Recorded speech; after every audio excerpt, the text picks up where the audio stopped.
They whispered doubts into the folds of your spirit, like dripping poison into a sacred chalice. At first, it didn't burn. It echoed, softly, subtly, deceivingly, like a lullaby laced with venom. They challenged not your strength, but your essence.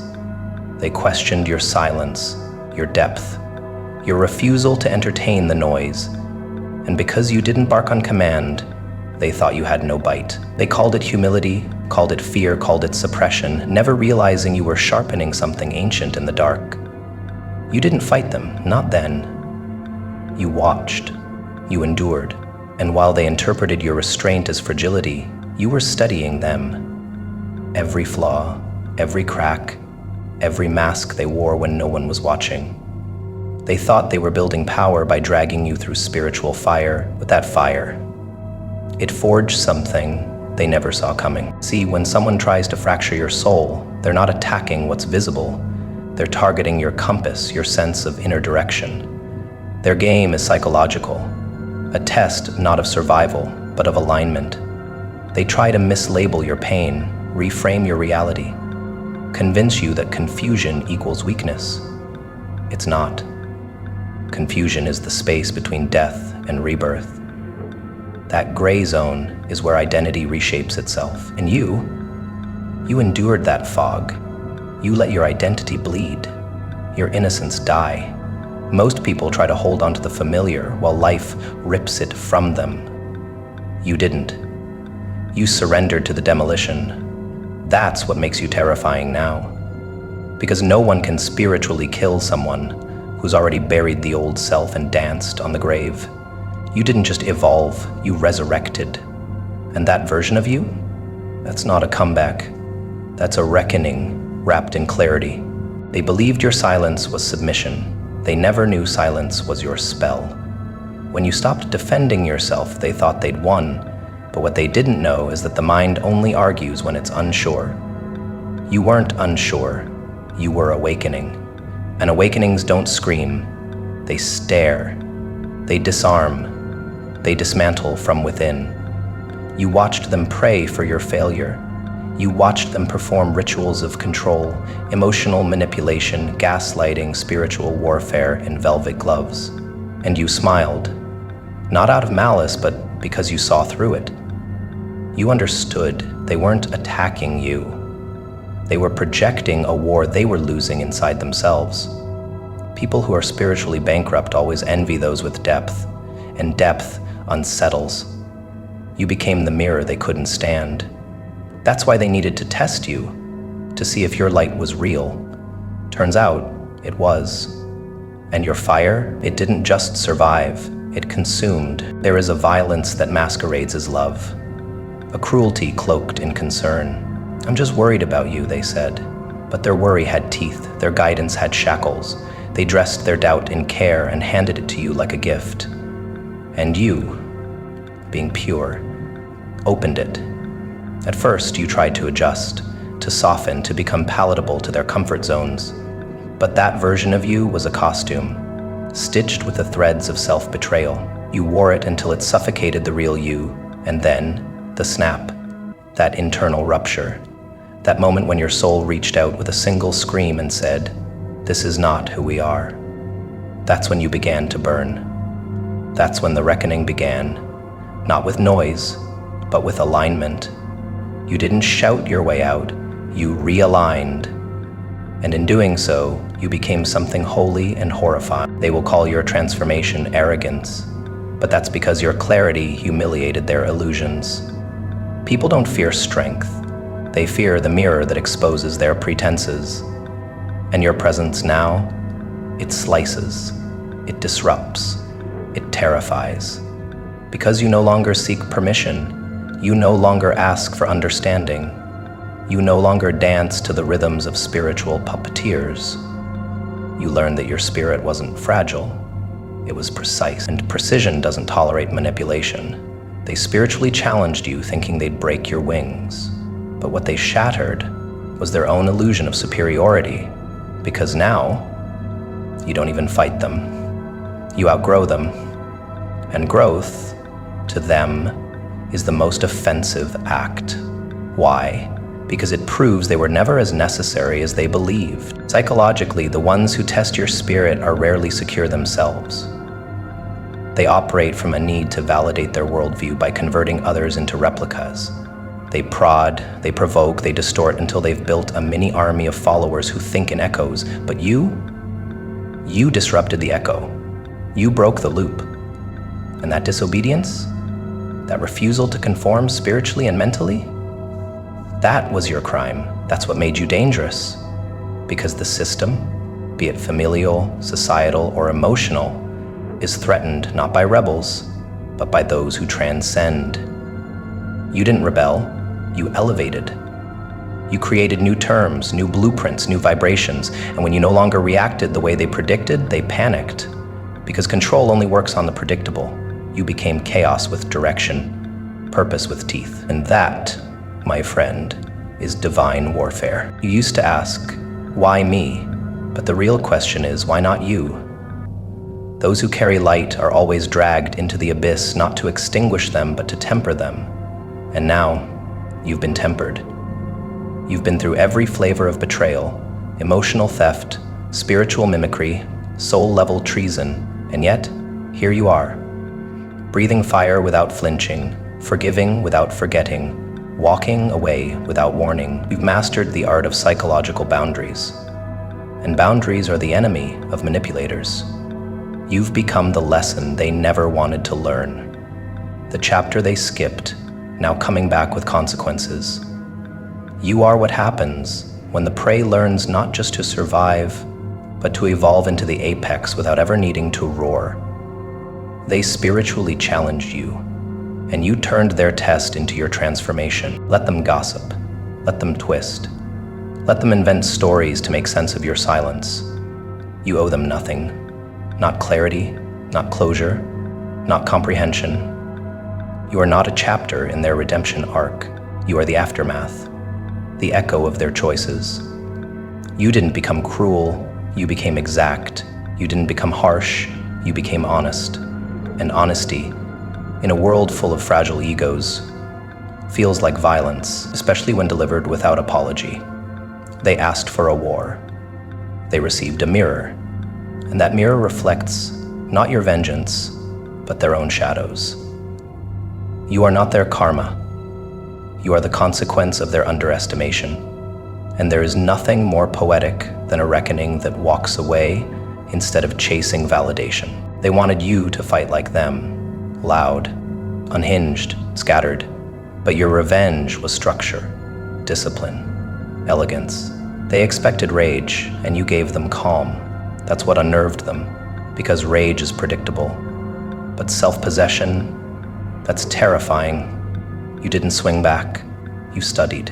You evolved.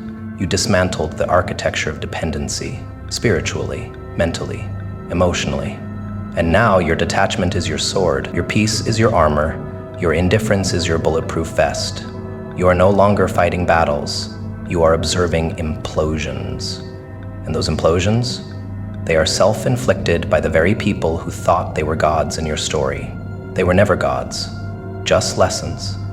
And you graduated. So when they say, you've changed, nod. Let them say it with grief in their throat.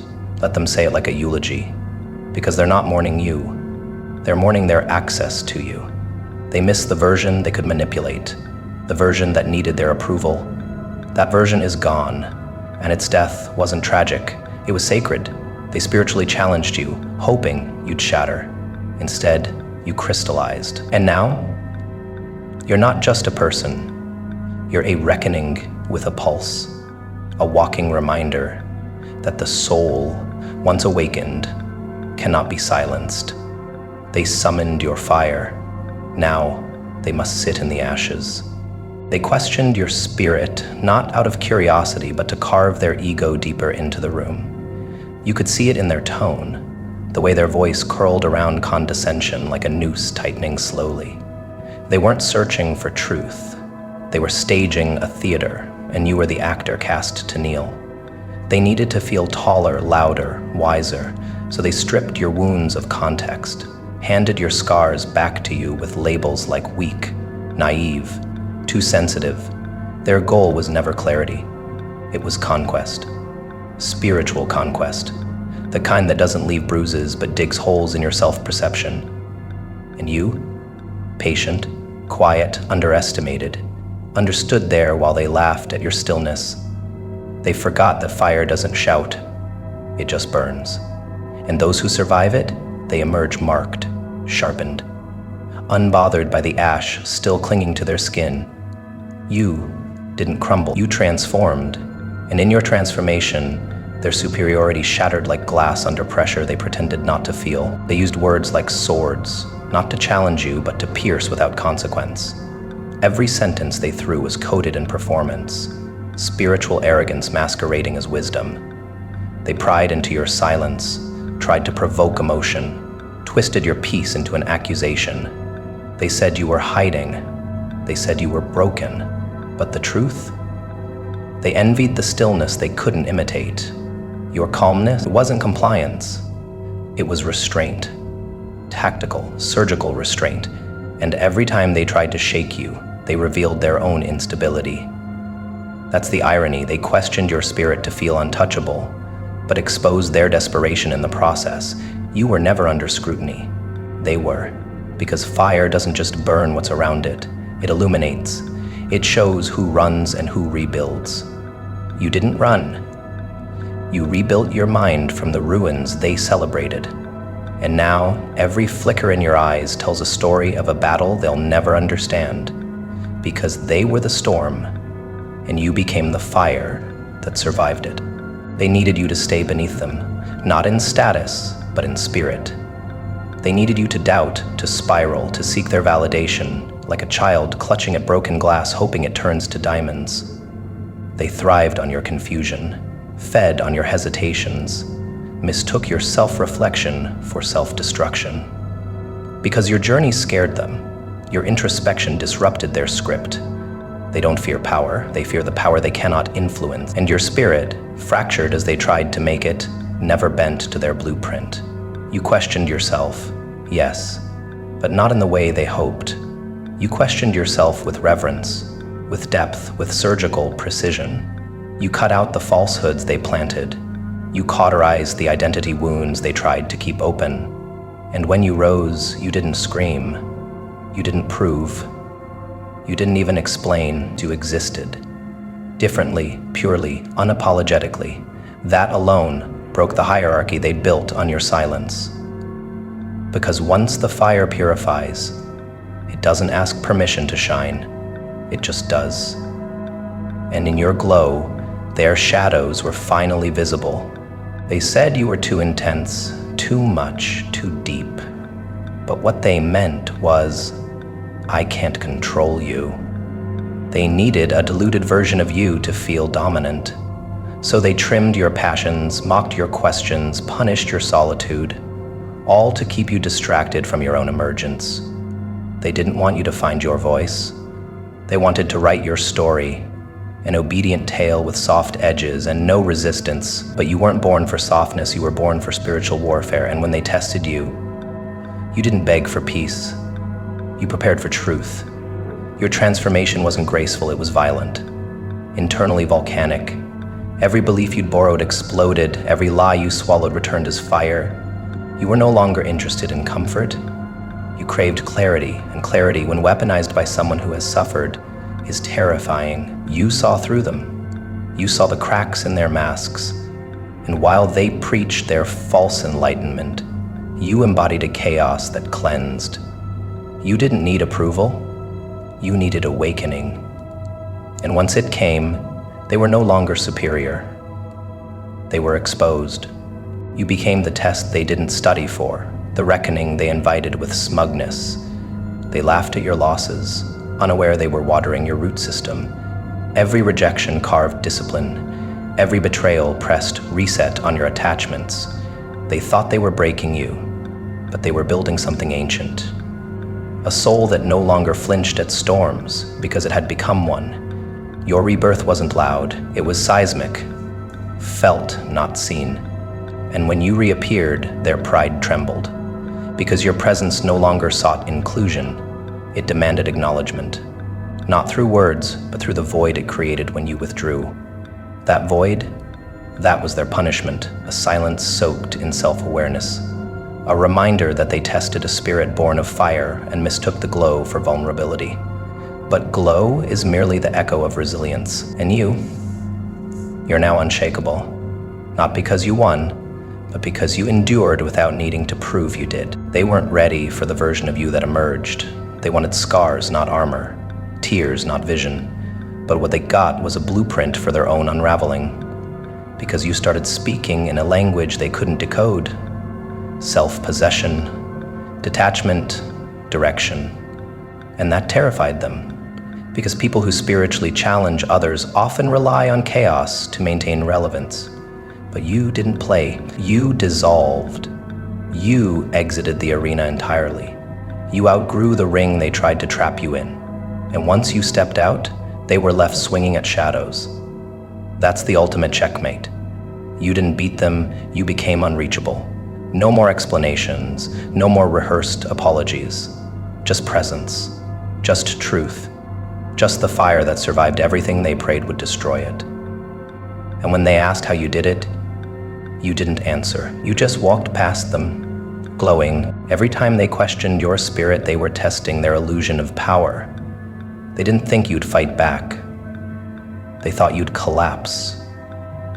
That's what made your survival their defeat. They saw pain as a prison. You turned it into a forge. They assumed fire would consume you, but you let it refine. They calculated your reactions, prepared for your outbursts, but you gave them silence. And silence, when wielded by someone who's already made peace with their past, is the most deafening sound on earth.